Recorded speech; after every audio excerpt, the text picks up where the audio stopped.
Actually, one thing that kind of hurt me this week was the first thing I saw on Twitter regarding the God of War delay. It's not the delay that affected me, but the way that many fans and people reacted to it, specifically because they started attacking the development team of the game, saying that they were at fault and they were letting the fans down and all that.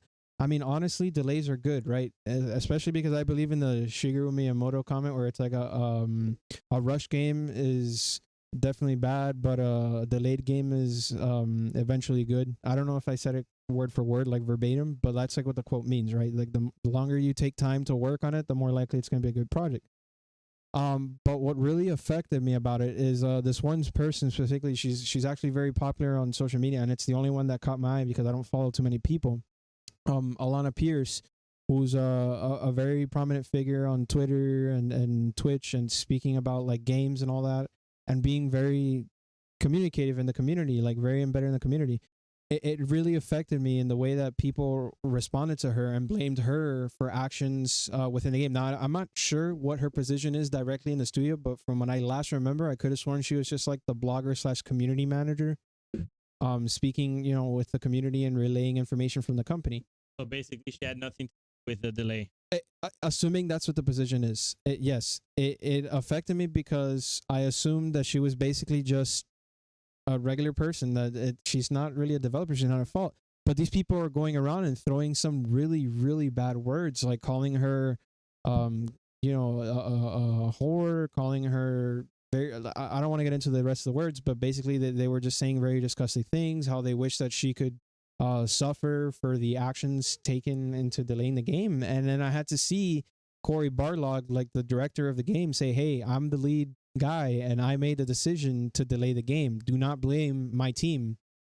And like, I don't understand that. Like, what's the point of openly attacking somebody like that for no reason? And what's the point of even getting upset?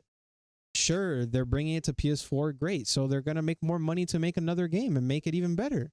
The more money they get, the better your game is. So at any moment, you hating on them making it cross-gen for PS4, or anybody hating because, I don't know, the delay, you're only hurting the product. What do you want? Cyberpunk? You want another Cyberpunk? You want Cyberpunk of War. Cyberpunk of War. Yeah, that's exactly the stuff that damaged Cyberpunk.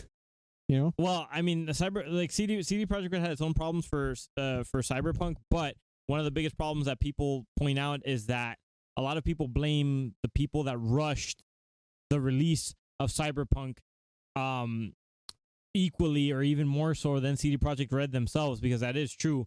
I don't know how many times they delayed the game, probably like 7 times or something, and each time the so-called fans that were being impatient and didn't want to wait for it, would be sending some pretty nasty messages to the people that work over at CD Projekt Red, or they'd be sending death threats and stuff like that. And ultimately what we got was the release of a completely busted game. So I appreciate the fact that you brought in the quote from that Nintendo executive, because ultimately that's pretty accurate. A finished game, a delayed but finished game is better than one that isn't complete at all. So I completely agree with you there, buddy. Yeah, that kind of affected me. Now the thing is that behavior too, it's not only just, childish, because right, like one of the things you're supposed to do as you mature is learn like virtuous things such as patience, but it's also just really damaging, because like, what the hell did you guys accomplish? You basically just savagely and animalistically, tore down and insulted a woman who had nothing. Like, it's already bad enough. Like, you shouldn't be doing that to the people who were even responsible for that decision, which Cory Barlog, you told me that Cory Barlog went ahead and came out and said that he was the one that made that decision anyway. Exactly. So if anyone's going to direct anything towards anyone, it should be towards him. But on top of that, like, why are you even doing that to begin with? Like, just relax. No, and you shouldn't be giving anyone death threats or like demeaning anyone over the delay of any product. Like, it's not a decision for us to do. And I understand that, as a fan, you're gonna want to play all the God of War installments as soon as possible, right? Like, if it was up to me, have up to God of War 15 released right now. But sadly, that's just not the way reality functions. Exactly. And I mean, you're you're not gonna get the game faster. One, you're not gonna get the game to be exclusive to PS5. 2, 3. The only thing you're doing is actively making somebody wake up to hate mail. Pretty much, you're only hurting the individual. There's no win anywhere. Mm-hmm. I just don't understand it. I don't understand why people feel this need to just voice their anger like that in a way like I could understand, hey, I'm upset that the game got delayed. Fine. Mm-hmm. You're voicing your anger. Okay, pouty kid. He's not going to get the game immediately. Fine. Right. Okay? I mean, that's one of the things that people like to take to the internet to just voice their opinion anyway, right?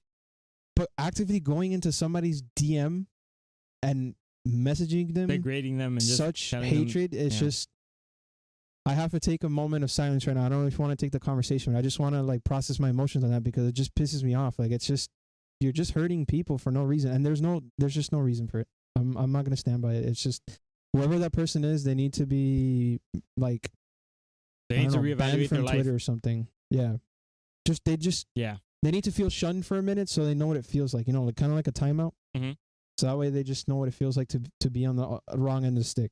Hey there guys, thank you so much for watching this episode of the Co-op Syndicate. Make sure to check out both the Co-op Syndicate main channel and clip channel to get all of our content. If you haven't already, please consider liking, subscribing, and ringing the bell as well so that you never miss out on any future episodes. If you enjoyed this episode, please consider sharing it with your friends and family, or you could also share it on any social media website of your liking. If you guys would prefer to listen to our podcast on the go instead of viewing the full episode on YouTube, consider checking the Co-op Syndicate podcast out at the Co-op Syndicate.buzzsprout.com. We host the Co-op Syndicate on Buzzsprout, and it is available on Apple Podcasts, Spotify, Google Podcasts, or anywhere where you listen to your podcasts. If you'd like to watch us as we record the podcast live, you could actually give us a follow at twitch.tv/Co-op Syndicate. We go live every Thursday and Saturday at 4:30 p.m. If you'd like to support the channel,